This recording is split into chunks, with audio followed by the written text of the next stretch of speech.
আজ একা একাই সকাল 5টা থেকে হাঁটতে শুরু করলাম। যে দিদি আমার সঙ্গে আসেন সে আজকে আসেনি, আর সুরজিতের পা একটু ব্যথা, সুরজিৎও আসেনি। আজকে একা একা যাওয়া যাক। ভয় লাগে না একা একা হাঁটতে, কোনো জনপ্রাণী নেই, ঝিল পাড় দিয়ে হাঁটছি।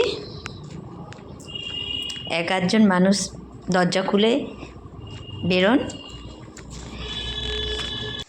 যে জুতোটা পরে বেরোই আমার পায়ে খুব যন্ত্রণা করে, তাই আজ কাল একটা জুতো কিনে নিলাম, মেয়েকেও একটা জুতো কিনে দিলাম।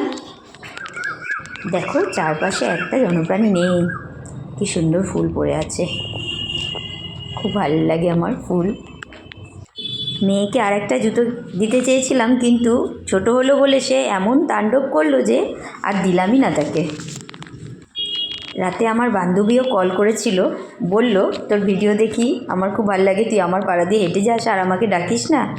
আমি বললাম 5টার মধ্যে রেডি থাকবি তো, তুই তো ঘুম থেকেই উঠিস 8টার সময়। ও বলল 6টা হলে হতো। আমি বললাম 6টা তো, ততক্ষণ আমি বাড়িই ঢুকে যাই, রান্না স্টার্ট করে দিই, মেয়ে খেয়ে দিয়ে যে স্কুলে যাবে, ওর বাবাও কাজে বেরোবে, আমাকে খাবার গুছিয়ে দিতে হয়। 8টা থেকে আমি আবার পড়াতে চলে যাই। দেখো এটা হচ্ছে আমাদের বড় ঝিল পাড়, বিশাল বড়, এই মাথা থেকে ওই মাথা, ওই ব্রিজের ওপারেও ঝিল, ঝিল দিয়ে একা একা হেঁটে যাচ্ছি। চলো রান্না করে আসি, 6টা বেজে গেছে, ভো দিচ্ছে।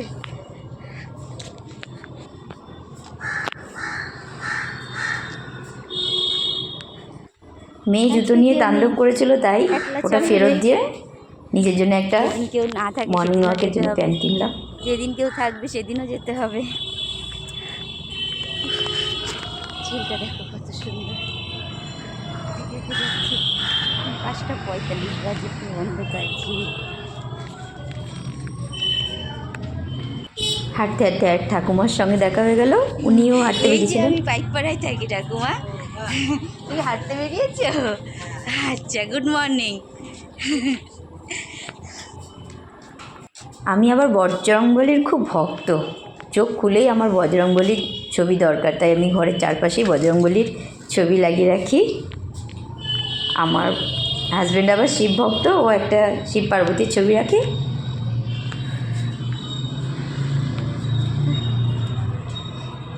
করলাম বেগুন দিয়ে ভোলা মাছ, সর্ষে দিয়ে দিলাম। এবার পড়াতে যাব। লাউ গাছে আমি দিদি দেখো, ফ্যান দিই, লাউ গাছ চাষ করেছি। দেখো লাউ গাছে আমি কী দিই, ভাতের ফ্যান। সকাল সকাল বাসি ফ্যানটা দিলে গাছ ভালো হয়, যত্ন করলে ফল পাওয়া যায়। আমার গাছ দেখাই তোমাদের, দেখো কত বড় হয়েছে, সামনের দিকে ঝুলে আসছে, ওপরে অনেক হয়েছে। বন্ধুরা দেখো, আমি সময় থাকলে গাছপালা যত্ন করি। এই আমার গাছ, 2-3 জনকে কেটে দিয়েছি, তারাও আমায় রান্না করে খাইয়েছেন। লাউটা হচ্ছে, এটা বড় হলে তোমাদের দেখাবো আমি। পুঁই শাকও লাগিয়েছি, আমার স্টুডেন্টদের মায়েদের দিয়ে দিই, ওনারা এক একজন এক এক রকমভাবে রান্না করে আমায় খাওয়ায়। বাজার থেকে আনাই পুঁই শাক, ডাঁটিটা লাগিয়ে দিয়েছিলাম, এবার এখন বছর বছর একই জায়গায় হতেই থাকে, দানা পড়ে ওখানেই হয়। লাউ গাছের দানাটা আমি একজনের থেকে নিয়েছিলাম, তাকে আবার শাক খাইয়ে এসেছি।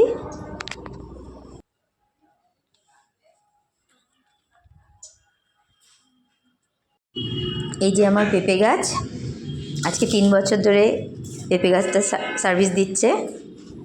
আমি আশেপাশে অনেকজনকে খাইয়েছি, আমার তো পেঁপে ভালো লাগে না, সবাইকে দিও, তাই আজকে ভাবছি অন্য কিছু করব। পেঁপেটাকে নিয়ে সবজিওয়ালাকে দিয়ে দেবো, উনি আমাকে কিছু অন্য সবজি দিয়ে দেবেন, উনি আমার পরিচিতই লোক, বা যদি কিছু টাকা দেয় অন্য কোনো দানা কিনে নেবো। চলো যাই। এই যে সব পেঁপে, এত পেঁপে খাওয়া যায় না বন্ধুরা, সবাইকে দিয়েওছি, আরও বেঁচে আছে। সুরজিৎ কালকে পেঁপে পেরে দিয়েছিল, উনি আমার ওকেও দিলাম, ওর ঠাকুমার জন্য দিয়ে দেবেন। আজকে নিয়ে যাই পেঁপেগুলো, দেখি দাদা ওজন করে বলুক কত হয়েছে। দাদা বললেন 2 কেজি হয়েছে, 2 কেজির দাম 44 টাকা দিলেন উনি। কত দেবা বলো? টাকাটা মেয়েকে দিয়ে দিলাম, মেয়ে এত খুশি হলো।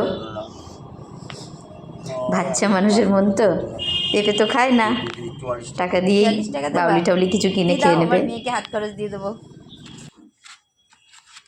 এখানেই আছে, দেখো এই দেখো। 50 টাকা দিলে? আর 10 টাকা ফেরত দিবে। আচ্ছা ঠিক আছে। এসছি পড়াতে, এখন সবে মাত্র 3 জন এসছে, এখনো আসা বাকি আছে। দেখো কজন এসছে।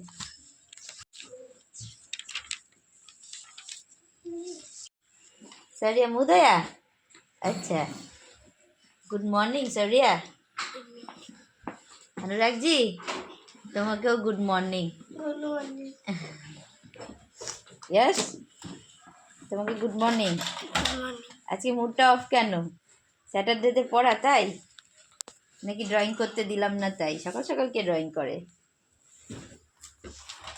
একটু হেসে দাও, সারাদিনটা হ্যাঁ। যে রে গোলু, তুমি লেট, বসো তাড়াতাড়ি, চুল নিয়ে এসো, যাও। হ্যাঁ আচ্ছা বসো। তোমার দুঃখ আজকে ছুটির দিন পড়তে এসছো না? সোমবারে ছুটি পাবে। হ্যাঁ আচ্ছা, ভেরি গুড। নাও পড়া শুরু করো। এই অঙ্কিতা, এনে 44 টাকা পেয়েছি, তুই নিবি? কি আঁকছিস দেখি? আমার দাদু। ও বাবা, কি সুন্দর এঁকেছে আমার দাদু, আমার দিদিমা। খুব সুন্দর। এনে এনে এটা তোমার পেঁপের টাকা নে, তুই এটা আজকে কি খাবি? 2টো বাউলি পাবি।